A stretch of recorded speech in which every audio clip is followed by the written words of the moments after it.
맥주감사절은 지난 6개월 하나님의 은혜를 돌아보며 하나님 은혜에 감사하고 앞으로 6개월간 7월부터 12월까지 에베네셀의 하나님께서 우리를 지켜주실 것을 믿고 감사하는 절기가 맥주감사절이죠. 사도 바울은 오늘 본문 데살로니가전서 5장 18절에서 범사에 감사하라고 말합니다.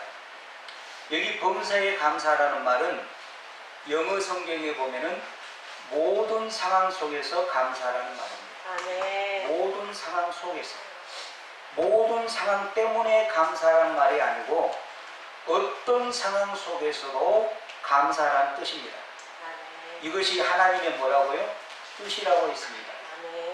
기독교 역사와 성경을 우리가 보면은 도무지 감사할 상황이 아닌데도 하나님 앞에 감사는 감사의 대가를, 소위 감사의 영적 거인들을 무수히 발견할 수가 있어요. 히브리서 기자가 말한 것처럼 이런 사람들은 세상이 감당할 수 없는 사람들이겠죠. 주는 나의 피난처의 저자로 유명한 코리텐붐 여사가 있습니다. 이 코리텐붐 여사가 유대인들을 숨겨줬다는 제목으로 독일군에게 붙잡혀서 그의 언니 데이시와 함께 라벤스부르크라고 하는 강제 수용소에 감금돼서 갖은 고초를 겪습니다. 그녀는 독일군이 연합군에게 항복하기 직전에 사무착오로, 사무실수로 극적으로 풀려납니다. 그러나 그의 언니 배시는 그 수용소에서 죽습니다. 수용소에서 두 자매는 성경책을 구해서 날마다 읽으며 말씀을 묵상합니다. 그런 어느 날 두 자매는 환경이 훨씬 열악한 수용소로 옮겨지죠. 그곳은 모든 것이 취약이었습니다.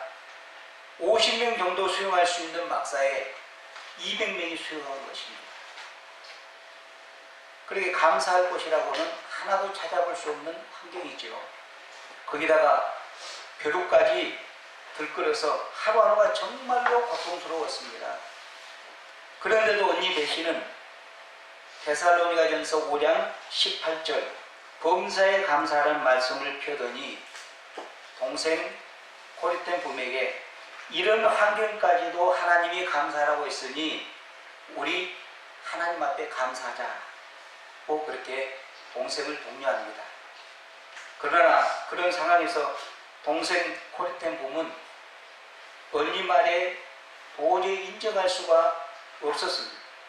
그래서 범사에 감사라는 하나님의 말씀이 머릿속에는 맴도는데 가슴까지는 내려오질 않았습니다. 가슴으로 받아들여지지를 않았던 것이죠. 그런데 그때 언니 배시가 눈을 감고 믿음으로 이렇게 기도합니다. 주님, 우리에게 벼룩을 주심을 감사합니다. 그때 동생 코리도 어쩔 수 없어서 아멘으로 하다고 합니다. 언니 배시는 모든 상황을 은혜로 받아들이고 감사로 응답했던 것이죠. 어떻게 보면은 동생 코리텐붐 여사도 굉장히 영성이 깊은 여사이지만은 언니 배시가 한 단계 더 높은 영성의 사람이라고 볼 수 있는 것이죠. 그런데 얼마 안 가서 그녀는 벼룩 때문에 감방주의가 조용한 것을 알 수 있었습니다. 벼룩 때문에 간수도 사라지고 독일 군인도 얼씬하지 않은 사실을 알게 된 거예요. 벼룩 덕분에 그들은 자유롭게 성경을 펴놓고 서로 교제를 나누고 그리고 수용소에 있는 다른 사람들에게 복음을 마음껏 전하고 기도회까지 가질 수 있었던 것입니다. 또 기독교 역사에서 무수한 감사의 대가를 우리가 만날 수 있는데요. 그 중에 인도의 선교의 아버지라고 하는 윌리엄 캐리를 우리가 빼놓을 수가 없습니다. 하루는 그가 산책을 나갔습니다. 그런데 그 사이에 강아지가 촛불을 건드려서 그 서재에 불이 나요. 그가 8년 동안 번역한 언어사전과 문법책, 그리고 완역한 성경 원고 1100페이지가 모두 불에 타서 사라집니다. 산책에서 돌아온 윌리엄 캐리는 화재 소식을 듣고 강아지를 끌어안고 이렇게 하나님 앞에 기도합니다. 오 주님 감사합니다. 지금까지 번역한 원고가 부족하니 완벽하게 번역하는 뜻으로 알고 감사드립니다. 다시 번역하겠습니다. 이들은 진정 감사의 대가들이 맞죠? 세상이 감당할 수 없는 사람들인 것입니다. 이들은 범사에 감사라는 하나님의 말씀을 액면 그대로 믿고 액면 그대로 실천한 믿음의 영적 거인들이었던 것이죠. 기독교 역사뿐만 아니라 성경에서도 감사의 대가, 감사의 영적 거인들을 우리는 무수히 발견할 수가 있어요. 시간 관계상 몇 사람만 소개할까 합니다. 구약에 보면은 다윗은 분명 감사의 대가였습니다. 그는 2세의 막내로 형들이 블레셋과 전쟁하러 나가는 사이에 들에서 아버지 양을 돌보고 있었습니다. 그런 어느 날 아버지가 다윗에게 심부름을 시킵니다. 형들에게 음식을 갖다 주면서 형들이 잘 있는지 안부를 알아보고 오라고 심부름을 보내는 것입니다. 다윗이 전쟁터에 갔더니 블레셋 장수 골리앗이 이스라엘 하나님과 이스라엘 군대를 조롱하고 모욕하고 있었습니다. 그럼에도 불구하고 사울왕을 비롯해 그 누구도 그와 대적할 사람이 없었고 모두 부들부들 떨고 있었어요. 그런 인간이지만은 마치 괴물과 같은 사람이었습니다. 키가 무려 2m 90cm, 3m에 가까웠고요. 그의 창의 칼날 무게가 10kg입니다. 그가 입고 있는 갑옷이 약 60kg이 나가는 정말로 무시무시한 장수였습니다. 그래서 그가 엘라 골짜기를 사이에 두고 무려 40일 동안 하나님의 군대를 조롱하고 심지어 하나님까지 모욕합니다. 욕을 합니다. 그래도 그 누가 골리앗 앞에 나가서 그와 싸울 엄두를 내지 못하는 것입니다. 그 광경을 다윗이 보면서 다윗은 의문이 일어나서 어떻게 저 할례받지 못한 자가 감히 하나님을 욕할 수 있느냐, 하나님의 군대를 조롱할 수 있느냐, 의문이 일어나서 그가 나가서 저 할례받지 못한 골리앗을 쓰러뜨리고 목을 베어 오겠다고 사울왕에게 말합니다. 처음에 사울왕은 거절하죠. 그러나 계속 그가 사울왕을 설득하여서 사울왕이 허락합니다. 그는 반질반질한 물맷돌 5개와 막대기를 가지고 골리앗 앞에 나갑니다. 그가 물맷돌 5개를 가지고 나갔지만은 사실은 그는 물맷돌보다 그가 들에서 아버지 양떼를 돌볼 때 하나님께서 맹수들 가운데서 그를 건져주신 전능하신 하나님이 그를 골리앗 앞에서 지켜줄 것을 믿고 하나님을 더 의지하고 골리앗 앞에 당당히 맞서서 섰던 것입니다. 아멘.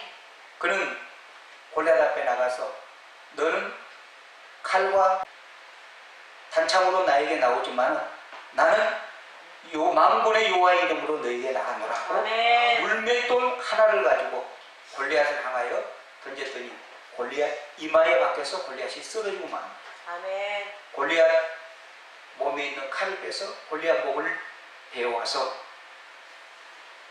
사울왕과 이스라엘 백성들에게 승리를 선물하지요. 아멘. 이스라엘 백성은 다윗 덕분에 승리하여 개선하면서 정말로 개선 장군들처럼 다 돌아오고 있는데 이스라엘 여인들이 나와서 춤을 추면서 이렇게 노래합니다. 사울이 죽인 자는 천천히요 다윗은 만만이로다. 그 소리를 누가 듣습니까? 사울왕이 듣습니다.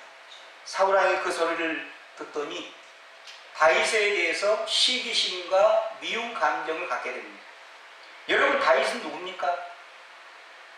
블레셋 앞에서 이스라엘을 구한 1등 공신이고 충신 아닙니까? 아멘. 그러면 다윗에게 상을 주고 그를 국가의 영웅으로 칭송해야 할 것 아니겠습니까? 아멘. 그런데 여인들이 사울왕보다 다윗을 더 높인 소리를 듣고 사울 속에 시기와 질투의 영이 그 속에 들어간 것입니다. 그때부터 사울왕은 다윗을 죽이기로 마음먹습니다. 이 사실을 안 다윗은 그때부터 사울왕을 피해서 전국을 쫓겨다닙니다. 도망 신세가 됩니다. 심지어는 이웃 적국 블레셋까지 가서 아기스 왕 앞에서 살아남기 위하여 침을 흘리면서 미친 척까지 합니다. 그러면 여러분, 다윗이 정말로 하나님의 영광을 위하여 아무도 골리앗 앞에 맞서지 않을 때 하나님의 영광을 위하여 나가서 골리앗을 쓰러뜨리고 그의 목을 벤 다윗 아닙니까? 다윗은 평생에 한 번도 하나님을 원망하거나 불평한 적이 없습니다. 그러면 다윗이 이렇게 어려운 가운데 놓여서 사울왕과 그의 정예 부대 3,000명에게 쫓겨다닐 때 하나님께서 그를 완전히 지켜주시고 사울왕이 더 이상 쫓겨다닐 수 없도록 다윗을 보호해 주어야 될 거 아니겠습니까? 다윗은 도망자 신세로 10년이 넘게 그런 세월을 보냅니다. 그럼에도 불구하고 여러분, 다윗은 단 한 번도 하나님을 원망하지 않고 시편 57편 9절에 보면 오히려 하나님을 찬양하고 하나님께 감사까지 합니다. 주여, 내가 만민 중에 주께 감사하오며 문 나라 중에서 주를 찬송하리이다. 정말로 놀랍지 않습니까? 이거는 보통 사람이 할 수 없는 그런 일 아닙니까? 지금 다윗만 아둘람 굴에 숨어 있는 것이 아닙니다. 여러분, 시편 57편에 보면 다윗이 사울왕에게 쫓겨다니며 굴에 숨어 있을 때 그런 부제가 붙어 있습니다. 그 굴이 사무엘상에 보면 아둘람 굴입니다. 사무엘상 22장에 보면 다윗이 사울왕을 피해 다니는 소식을 듣고 전국에서 환난당하는 자, 빚진 자, 마음에 원통한 자들이 무려 400명이나 몰려들어서 그들과 함께 다윗이 지금 어디에 숨어 있습니까? 아둘람 굴에 숨어 있습니다. 만에 하나 사울왕의 군대에 발각이 되면 그들은 그 자리에서 떼죽음을 당하는 것이죠. 그런데도 다윗은 어떻게 해요? 하나님을 찬양하고 하나님 앞에 감사까지 드립니다.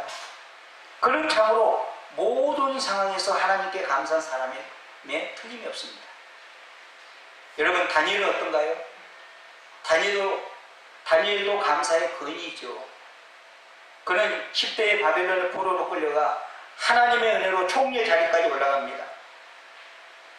그의 순수한 믿음과 하나님을 진정으로 섬기고 사랑하는 마음을 우리 하나님께서 아시고 그에게 보통 사람보다 출중한 지혜를 주세요. 그래서 그가 총리로 발탁이 되어 국정 업무를 수행하는데 바벨론 사람들과 상대가 안 될 정도로 정말로 정확한 판단력과 과감한 추진력으로 일 처리를 너무 잘하는 겁니다. 그래서 다리오 왕의 신임을 한 몸에 받습니다.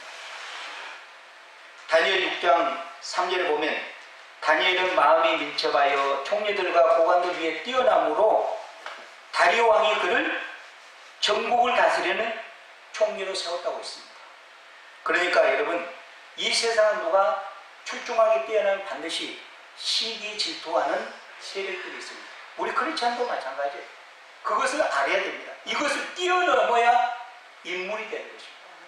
이것을 뛰어넘어야 하나님 앞에 귀하게 쓰임받은 인재가 되는 것입니다. 아멘. 하나님께서 다니엘에게 다른 사람들과 비교가 되지 않는 뛰어난 지혜를 주니까 다니엘이 성령이 충만하여 다른 사람은 보통 할 수 없는 정확한 판단력과 과감한 추진력으로 모든 국정 업무를 추진하니까 왕이 신임할 수밖에 없는 것이죠. 그래서 바벨론의 다른 총리들과 고관들이 다니엘의 뒷조사를 몰래 조사하기 시작합니다. 어떻게 하면 총리 자리에서 끌어내리고 그를 매장시키기 위해서. 아무리 그를 뒷조사해보고 또 해봐도 부정과 비리가 보이지 않습니다. 다니엘과 같은 이런 공무원들이, 다니엘과 같은 이런 지도자가 우리나라에 한 사람만 있더라도 얼마나 좋겠습니까? 적들이 아무리 다니엘의 뒤를 샅샅이 조사해도 부정과 비리가 나오지 않습니다. 그래도 그들은 어떻게 하든 이 다니엘을 총리 자리에서 끌어내리기 위해서 그를 살피는 중에 한 가지 사실을 압니다. 다니엘이 그렇게 바쁜 국정 업무 가운데서도 매일 하루에 3번씩 한 번도 거리지 않고 하나님 앞에 기도한다는 사실을 그들은 알아냅니다. 그래서 다리오 왕에게 이렇게 건의하죠. 왕이시여, 지금으로부터 한 달 안에 왕 외에 다른 신이나 인간에게 기도하는 사람이 있으면 그 사람을 잡아서 사자굴에 던지소서 하고 왕에게 그런 건의를 하는 겁니다. 왕이 들어보니까는 기분이 좋거든요. 자기를 높이니까 자기 외에 어떤 신이나 어떤 인간에게 절하거나 기도하는 사람이 있으면 사자굴에 던지소서 하니까 기분이 좋으니까 그 간악한 자들의 꾀에 왕이 넘어가서 그만 허락합니다. 다니엘은 알았습니다. 한 달 안에 다리오 왕 외에 다른 신이나 다른 사람에게 기도하거나 절을 하면 사자굴에 들어가 죽는다는 것을 알았습니다. 그럼에도 불구하고 그는 어떻게 합니까? 이전에 행한 대로 하루에 3번씩 시간을 정해놓고 하나님 앞에 기도를 합니다. 그게 다니엘서 6장 10절입니다. 다니엘이 이 조서에 왕의 도장이 찍힌 것을 알고도 자기 집에 돌아가서 윗방에 올라가 예루살렘으로 향한 창문을 열고 전에 하던 대로 하루에 3번씩 무릎을 꿇고 기도하며 그의 하나님께 뭐하였더라? 감사했다. 아멘. 다니엘은 바벨론 포로로 끌려가서 정말로 바쁜 국사를 성실하게 맡아서 처리하면서도 하루에 3번씩 기도하고 하늘의 하나님께 감사했습니다. 그는 포로 신분임에도 불구하고 하나님께 한 번도 원망하거나 불평하지 않았어요. 그랬으면 이런 위기 가운데 하나님께서 다니엘을 구출해 줘야 마땅하지 않습니까? 그런데 바벨론 총리들과 고관들의 악한 관계로 지금 다니엘은 사지에 몰려 있습니다. 그럼에도 불구하고 다니엘은 하나님께 한 번도 원망하거나 불평하지 않고 오히려 감사 기도를 드립니다. 다니엘은 정말 모든 상황에서 범사에 감사하는 사람임에 틀림이 없습니다. 세상이 감당할 수 없는 사람인 것입니다. 욥도 감사의 대가 중에 한 사람입니다. 그는 동방의 거구죠. 하나님께 인정받는 정말로 믿음의 거인이요 대가였습니다. 그런 그가 어느 날 환란의 풍랑을 맞이합니다. 스바 사람과 갈대 사람들이 갑자기 습격하여 종들을 죽이고 그 많은 짐승들을 다 빼앗아갑니다. 그 당시에 짐승이 재물이었거든요. 갑자기 거부에서 알거지가 된 것입니다. 거기다가 어느 날 그의 자녀들이 장남의 집에서 생일 파티를 하는데 강풍이 부는 바람에 집이 무너져 10명이 동시에 압사당하고 맙니다. 죽고 맙니다. 한 명도 아니고 10명. 자녀를 키운 부모는 욥의 심정을 어느 정도 이해가 되겠죠? 우리의 자녀들이 한 명만 심각하게 아프면 정말로 하늘이 노랗습니다. 그런데 10명이 동시에 죽습니다. 그러면 욥이 하나님 앞에 원망할 만도 하지 않겠습니까? 그런데 욥은 그 소식들을 듣고 어떻게 반응합니까? 내가 못돼서 알몸으로 나왔사온즉 또한 알몸이 그대로 돌아올지다. 주신 이도 여호와시오 거두신 이도 여호와시오니 여호와의 이름이 찬송을 받으실지니라 하고 이 모든 일에 욥이 범죄하지 아니하고 하나님을 향하여 원망하지 아니하리라. 찬양했단 말은 원망하지 않았단 말은 다른 말로 말하면 하나님 앞에 감사했단 말입니다. 감사를 말로 표현한 것은 감사입니다. 감사를 노래로 표현한 것이 뭡니까? 찬양입니다. 신약에 보면 바울과 신라가 빌립보섬에서 전도하는데 귀신 들려서 귀신의 힘을 빌어 점치는 요정 한나를 만납니다. 전도하는데 그 요정이 여러 날 바울과 신라의 전도팀을 따라다니면서 이렇게 외칩니다. 이 사람들은 지극히 높은 하나님의 종으로서 구원의 길을 너에게 전하는 자라고 빌립보에 있는 사람들에게 외칩니다. 겉으로 보면은 이 귀신 들린 요정이 바울과 신라 전도팀을 홍보해 주는 것처럼 보이죠? 그러나 그렇지 않습니다. 이 귀신 들린 요정은 바울과 신라 전도팀은 전도하는데 회방하고 있는 것입니다. 사도행전에 보면 바울이 심히 괴로워 예수 그리스도의 이름으로 그 요정 속에 있는 귀신을 쫓아내버립니다. 그러자 그 요정이 귀신이 떠나가니까 이제는 점을 칠 수가 없는 거예요. 전기가 맞지 않는 거예요. 그러니까 그 요정을 통해서 수익을 얻은 주인들이 여럿이 있었거든요. 그들이 이제는 그 요정을 통하여 이익을 얻을 수 없으니까 바울과 신라를 붙잡아 강가로 끌고 가서 이들은 유대인인데 우리 성에서 큰 소란을 일으키는 자들입니다 하고 강가에 고발을 합니다. 그래야 그들은 강가에서 실컷 매를 맞고 발에 착고에 채인 채 감옥에 갇히게 되는 것이죠. 바울과 신라가 잘못한 것이 무엇이 있습니까? 그들은 오히려 귀신 들린 요정을 고쳐준 것밖에 없지 않습니까? 하나님의 영광을 위하여 주의 복음을 위하여 열심히 전도한 것밖에 없지 않습니까? 그런데 그들은 귀신 들린 요정을 고쳐줬다는 이유로 매를 실컷 맞고 감옥에 갇혀서 발에 착고에 차인 채 감옥에 갇힌 것입니다. 그러면 하나님 앞에 원망할 만도 하는데 그들은 감옥 안에서 하나님을 찬송했습니다. 하나님께 영광을 누렸습니다. 그랬더니 어떤 기적이 일어납니까? 옥토가 흔들리고 그들 발에 채워진 착고가 풀려지고 감옥문이 열리는 기적이 일어났습니다. 사랑하는 여러분, 이처럼 감사는 기적을 낳습니다. 하나님의 놀라운 역사가 일어납니다. 또한 우리 몸에 건강을 가져다 줍니다.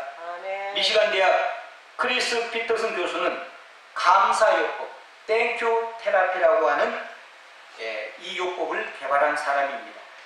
그는 이렇게 말합니다. 감사하면 건강해집니다. 여러분의 몸과 마음이 아플 때 땡큐 테라피를 적응해 보십시오. 땡큐 테라피는 식전과 식후 아무 때나 복용할 수 있고 물과 함께 또는 물 없이 복용할 수도 있습니다. 이 치료제는 부작용도 없고 더군다나 무료입니다. 이렇게 말했습니다. 감사는 우리 마음에 안정감을 주고요. 고혈압이나 부정맥이나 호흡곤란 또는 암 환자 등 어떤 병에 걸린 사람들에게도 하나님 앞에 진심으로 감사하면 온몸이 회복되는 명약 중의 명약입니다. 그게 감사입니다. 아멘. 감사 테라피입니다. 감사는 우리에게 행복을 선사하죠. 감사는 사람은 행복해집니다. 여러분, 내가 행복하니까 감사한 것이 아니고요, 내가 감사하다 보면 행복해진다는 말이 있습니다. 맞는 말이죠. 감사하면 감사의 조건들이 더 늘어나고요, 내가 원망 불평하면 원망 불평거리가 더 늘어나는 것입니다. 그러므로 사랑하는 여러분, 오늘 맥주 감사절을 맞이하여 감사의 사람이 되시겠습니까? 원망 불평의 사람이 되시겠습니까? 여러분 기억하십시오. 감사는 성도의 마땅한 의무요 믿음의 표현입니다. 아멘. 우리 예수님도 감사가 몸에 배인 분입니다. 500미어 기적은 사복음서에 다 나와요.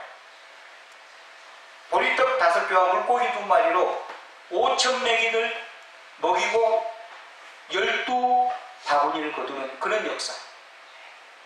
그런데 우리 예수님께서 500여여 기적을 일으킬 때 반드시 한 일이 있습니다. 그것이 무엇인지 아십니까? 축사하셨다고 했습니다. 축사란 말은 다른 성경 번역에 보면 감사 기도를 말합니다.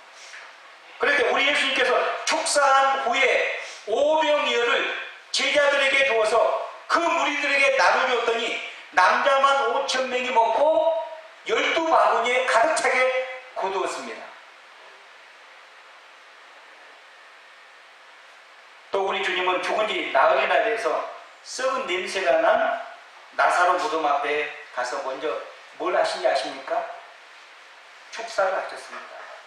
감사 기도를 드렸습니다. 아멘. 그리고 나서 우리 하나님 앞에 이렇게 감사 기도를 드립니다. 아버지여, 내 말을 들으신 것을 감사하나이다. 항상 내 말을 들으신 줄을 내가 알았나이다. 그러고 나서 큰 소리로 뭐라고 했습니까?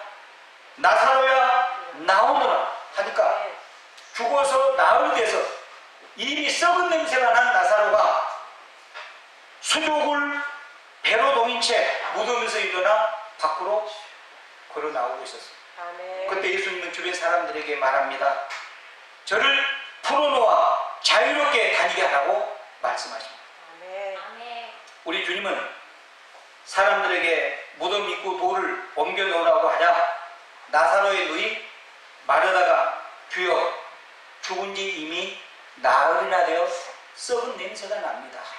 무슨 말입니까? 마르다는 그렇게 해봤자 소용이 없다고 믿음 없는 말을 합니다.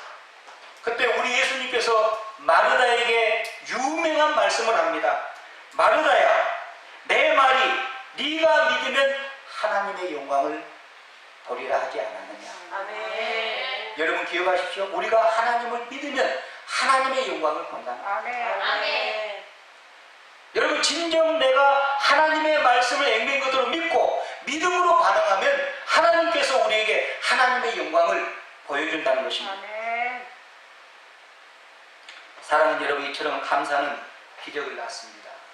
아멘. 감사는 여러분의 문제를 해결하는 열쇠임을 기억하십시오. 아멘. 그러면 누가 모든 상황에서 감사할 수 있습니까? 이거는 우리가 생각하는 것보다 쉽지가 않습니다. 저도 감히 장담할 수 없습니다. 그러나 제가 2가지 말씀드립니다. 어떤 사람이 모든 상황에서 범사에서 감사할 수 있을까요? 나 같은 죄인이 하나님의 조건 없는 사랑으로 구원받아 하나님의 자녀가 되었다는 것을 뼈저리게 느낀 자만이 모든 상황 가운데 감사할 수 있는 것입니다. 아멘. 나는 하나님의 은혜로 구원받았습니다. 이런 상투적인 말 말고 누가 물어보면은 영혼 없이 그냥 나는 하나님의 은혜로 구원받았습니다. 말은 쉽게 상투적으로 하는데 삶을 보면 영 그게 아닙니다. 이런 거 말고 내 목숨을 걸고 나 같은 죄인을 하나님이 조건 없는 사랑으로 구원해 주셨다는 이 확신이 있는 자만이 범사에 감사할 수 있는 것입니다. 아멘. 이 하나님의 은혜가 뼛속 깊이 느껴진 자만이 모든 상황 가운데서 감사할 수 있는 것이죠.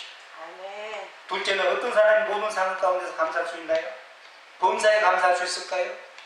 에베소서 5장에서 우리가 살펴본 대로 바울이 말한 것처럼 성령 충만한 자는 모든 상황 속에서 감사할 수 있다고 했습니다. 아멘. 성령 충만해야 모든 상황 가운데 범사에 감사할 수 있는 것이죠. 여러분, 찬송 생활의 권능과 감옥 생활에서 찬송 생활로라는 책으로 유명한 목사님이 계십니다. 멀린 테로도스 목사님입니다. 이 목사님은요, 데살로니가전서 5장 18절 말씀을 액면그대로 믿고 다른 사람들이 자기에게 이런저런 문제로 상담해 오면 이 말씀을 가지고 도전하고 이 말씀을 가지고 적용을 해서 많은 하나님의 기적을 체험한 것을 책으로 엮은 사람입니다. 아멘. 어느 날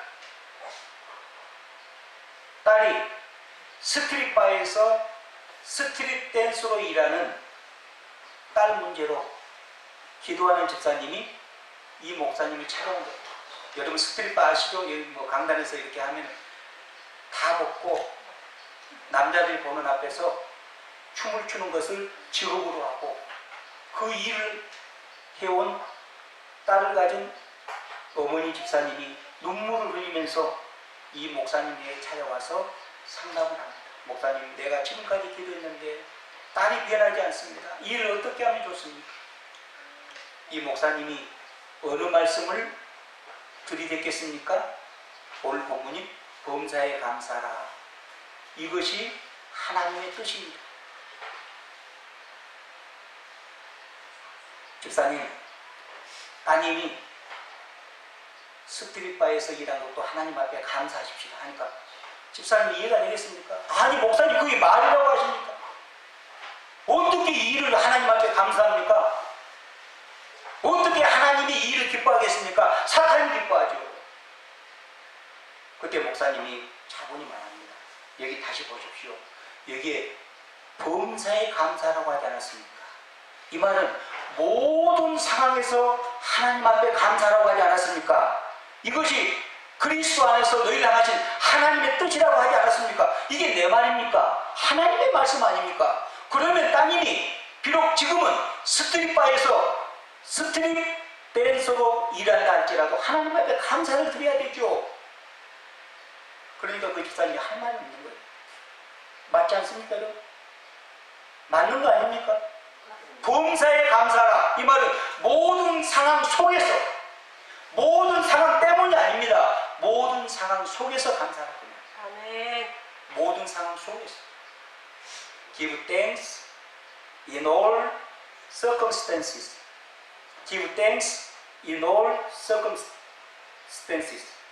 in입니다. for가 아닙니다. in. 모든 상황 가운데서 감사라는 말이죠. 그러니까 이 집사님이 목사님 말씀을 듣고 성령이 역사하셨겠죠. 그 말씀에 고꾸라집니다. 그러면서 비록 지금은 스트릿바 댄서로 일하는 딸이지만 하나님 이 일도 주님 앞에 감사하겠습니다 하고 하나님 앞에 감사 기도를 드립니다. 그런데 정말로 놀랍게도 어느 정도 시간이 흘렀을까요? 그 딸이 아무리 말을 하고 아무리 설득을 해도 돌이키지 않는 딸이 얼마 뒤에 그 직업을 줬고 어머니 품으로 돌아왔습니다. 그리고 주님을 믿게 됐습니다. 이건 실화입니다. 아멘. 사랑하는 성도 여러분, 우리가 인생을 사노라면 이런저런 문제가 없는 사람이 있을까요? 어떤 사람은 물질 문제로, 어떤 사람은 자녀 문제, 어떤 사람은 건강의 문제로, 어떤 사람은 차마 다른 사람들에게, 성도들에게, 교육자에게 말할 수 없는 그런 문제로 끙끙 앓면서 하나님 앞에 울부짖며 기도하는 사람이 한둘이겠습니까? 여러분, 그럼에도 불구하고 오늘 본문에서 바울이 말한 것처럼 범사에 감사라. 이것이 그리스도 예수 안에서 너희를 향하신 하나님의 뜻이니라고 하는 이 말씀에 여러분 굴복할 수 있겠습니까? 아멘.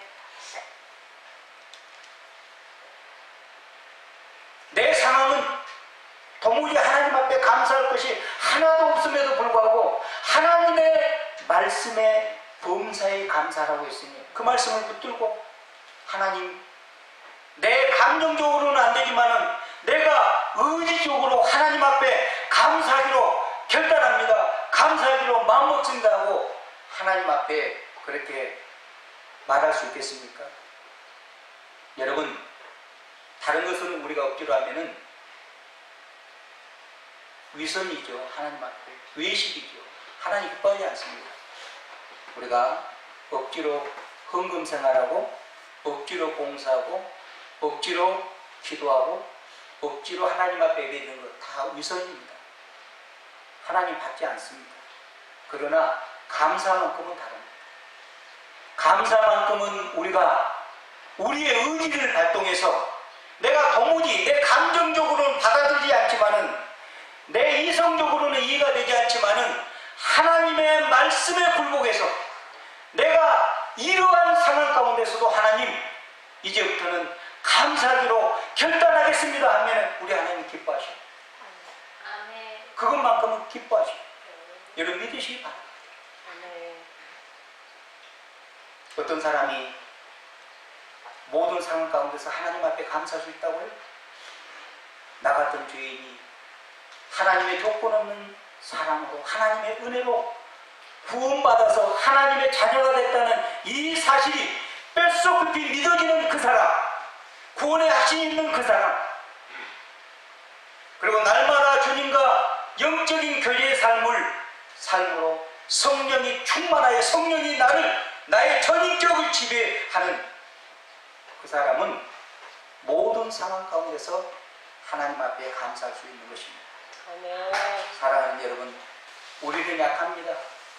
우리는 참으로 우리의 힘으로 오늘 우리가 살펴본 이런 신앙의 영적 대가들, 이런 감사의 영적 대가들에 비하면 우리는 아무것도 아니죠. 우리는 이런 사람들 보면 절망밖에 느낄 수가 없죠. 그럼에도 불구하고 우리 하나님께서 범사에 감사하라고 하는 것은 우리가 지킬 수 없는 그런 일을 하나님께서 명령하셨겠습니까? 그렇지 않습니다. 우리도 얼마든지 이들처럼 하나님 앞에 모든 상황 가운데서 범사에 감사할 수 있는 사람이 될 수 있다는 것입니다. 어떻게 하면요? 내가 정말로 하나님의 은혜로 본받은 하나님의 아들이요 하나님의 딸이라는 확신이 있는 사람, 성령의 충만함으로 날마다 성령의 지배를 받고 살아가는 사람은 정말로 이 땅에 살지만은 하늘의 소망을 두고 모든 상황 가운데서 하나님 앞에 감사할 줄 믿습니다. 우리 모두가 오늘 감사주일을 맞이하여 오늘 우리가 살펴본 대로 범사에 감사하는 그런 사람들이 될 수 있도록 하나님 앞에 기도할 수 있기를 바랍니다. 그런 은혜가 우리 모두에게 임하기를 주의 이름으로 축원합니다. 기도하겠습니다.